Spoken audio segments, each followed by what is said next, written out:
search in vain for you. Isn't it strange to need a candle at breakfast, ignoring the soreness the day will cause, bangs and applause.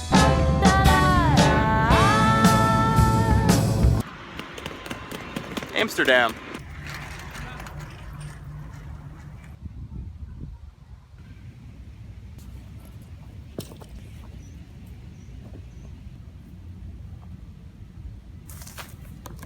Okay, I have an hour before I can check into my Airbnb, so I'm just here at a park, just hanging out. I had a bit of a difficult time getting here. When I got to the airport, I was told that I was bumped from my flight. That's never happened to me before, and I was running late as it was, and I hate being late. They were able to get me on to a flight that left 5 minutes later, different airline, but it was in a completely different terminal, like 2 miles away. So I had to book it to the terminal. I finished my first vlog last night. Thank you for the positive feedback.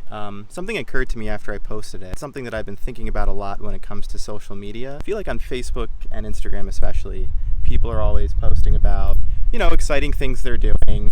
Sometimes it can come across as a little braggy. I don't want this to come across that way. I don't like when people brag on social media, but I also like to see my friends having a good time and enjoying themselves. And likewise, I like sharing when I'm doing exciting things. I don't want to come across as me bragging and saying, oh, look at me, you know. But at the same time, you're not going to share your stressful situations or when you're having a tough time or if you're going through depression. I think sometimes social media perpetuates this idea that everyone else's life is great and yours isn't. But obviously that's not true. Surprisingly come to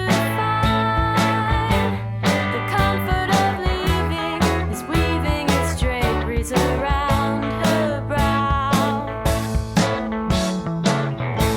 frustratingly bright and new, and what you had hoped for, tarnished expressions to fault and clean again and again.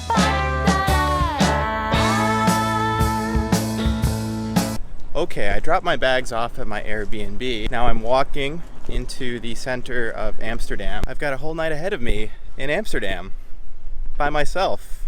So that's just great. What mischief will I find? I'm not gonna find any mischief. I do want to go to the Anne Frank house, which closes in like 3 hours. I don't have a ticket. I don't know if I'll be able to get in. I'd really like to go. I don't know how much time I'll have to go tomorrow. So if I'm gonna go, tonight's the night. We'll see.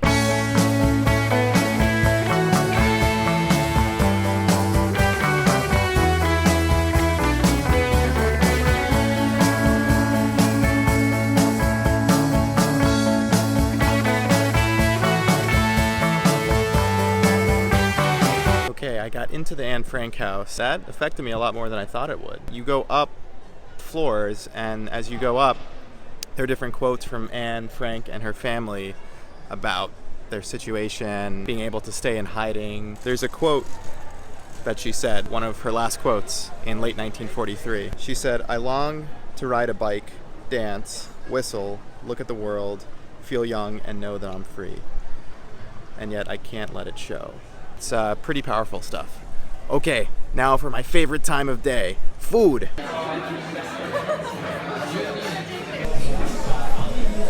I don't exactly know where I am, but I got some of this to eat as an appetizer.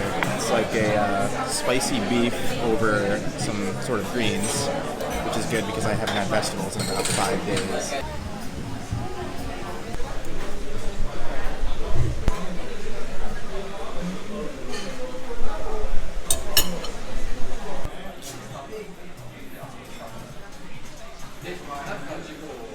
There is nothing like a well-marinated chicken. By the way, this was the name of the place that I ate at. All right, now I'm going to a place that I just heard about on the internet.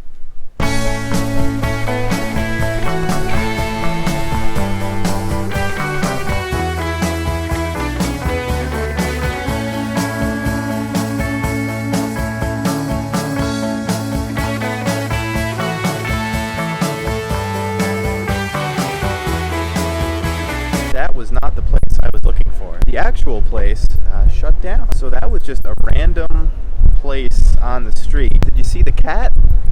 There was the cat. I'm venturing deeper and deeper into the city. As it turns out, Amsterdam is pretty relaxed about stuff. I'd just like to make a comment. I can see why fanny packs are a thing. The last few days I've been traveling, I've been constantly checking my pockets for my wallet, my phone, my passport, all of my gear. I could see why a fanny pack would be useful. Now that said, I would not buy one, ever, but I could see why one would make that decision. Knows it better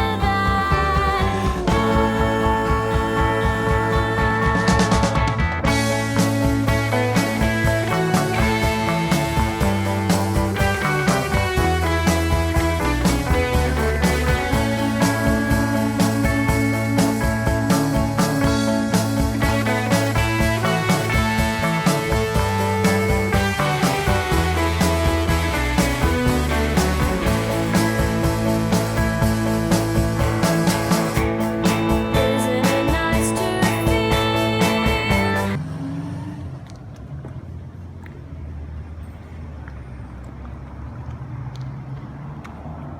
This is fine. This is fine.